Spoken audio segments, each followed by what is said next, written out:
एक दिन एक छोटे से गांव में एक साधु बाबा आए। वह बेहद रहस्यमयी थे और उनके पास एक पुराना संदूक था। लोग उनकी ओर आकर्षित हुए, लेकिन कोई भी यह नहीं जानता था कि उस संदूक में क्या था।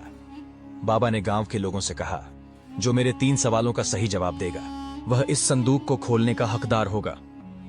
गांव के लोग उत्सुक थे, लेकिन कोई भी सवालों का सही जवाब नहीं दे पा रहा था। तब एक युवक जिसका नाम अर्जुन था सामने आया।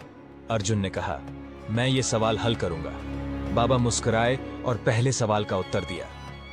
पहला सवाल यह है, हर किसी के पास एक खास शक्ति होती है, वह क्या है?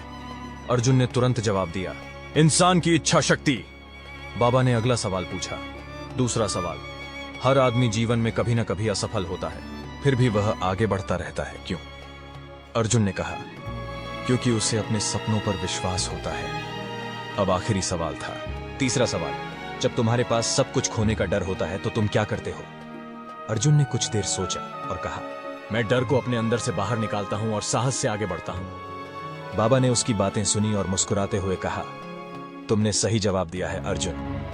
उन्होंने संदूक खोला और उसमें एक चमचमाती हुई गोल्डन तलवार थी। बाबा ने कहा, यह तलवार तुम्हारे साहस और विश्वास का प्रतीक है। इसे अपने साथ रखो, क्योंकि यह तुम्हारे जीवन की मुश्किलों से जूझने की शक्ति देगी। अर्जुन ने तलवार ली और पूरे गांव में यह संदेश फैलाया कि सही दिशा, विश्वास और साहस से किसी भी मुश्किल को पार किया जा सकता है। उसकी जिंदगी एक नई दिशा में मुड़ी और वह एक महान योद्धा बन गया।